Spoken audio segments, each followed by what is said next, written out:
Man of the সিরিজের স্বীকৃতি দেওয়া হলো যৌথভাবে দুজনকে। তবে একটি ট্রফি তো আর দুজনকে ভাগ করে দেওয়া যায় না। তাই জেডেন সিলস সৌজন্য দেখিয়ে তাসকিন আহমেদকে বললেন ট্রফি রেখে দিতে।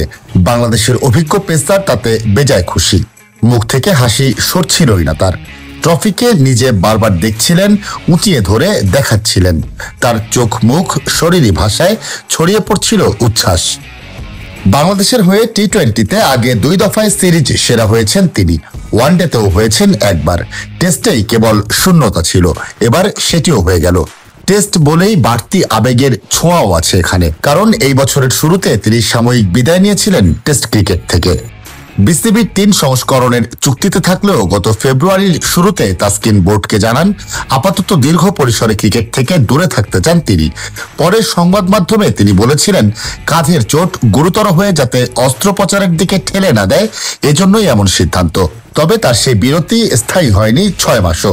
তার কাঁধের অবস্থার উন্নতি হয়। কাঁধের অবস্থার উন্নতি হলে পাকিস্তান সফর দিয়ে আবারও টেস্ট ক্রিকেটে ফেরেন তিনি। পাকিস্তান ও ভারত সফরে 1টি করে টেস্টে খেলেন তিনি। 2 ম্যাচেই নেন 4টি করে উইকেট। পরে দেশের মাঠে দক্ষিণ আফ্রিকা সিরিজে আবার তিনি ছিলেন বাইরে। এবার ওয়েস্ট ইন্ডিজ সফরে খেললেন 2টি টেস্টই। প্রথম টেস্টের দ্বিতীয় ইনিংসে বিধ্বংসী বোলিংয়ে 6 উইকেট শিকার করলেন। টেস্ট ক্যারিয়ারে প্রথমবার পেলেন ইনিংসে 5 উইকেটের স্বাদ। ম্যাচে পান 8 উইকেট।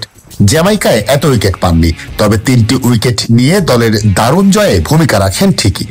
পিছিয়ে পড়েও বাংলাদেশের সিরিজ ড্র করতে পারা এবং সেখানে সিরিজ সেরা হয়ে তাসকিনের খুশি ছুঁতে চাইল আকাশ। তাসকিন বলেছেন সিরিজ ড্র করতে পেরেছে এই কন্ডিশনে এটি অনেক বড় অর্জন। বড় বড় দল এখানে ভোগান্তির শিকার হয়। কয়েকটি সিরিজ হেরে মানসিকভাবে দমে ছিলেন, যা শক্তভাবে ঘুরে দাঁড়িয়ে 2 ম্যাচের সেরাটা দিয়ে চেষ্টা করেছেন। আন্তর্জাতিক ক্যারিয়ার শুরুর আগে থেকেই চোট তার নিত্যসঙ্গী। এখনো তিনি বেশ চোটপ্রবণ। সবশেষ এই কাঁধের চোট কাটিয়ে টেস্ট ক্রিকেটে ফিরতেও অনেক ঘাম ঝরাতে হয়েছে ম্যাচ সেরা এই পেসারকে।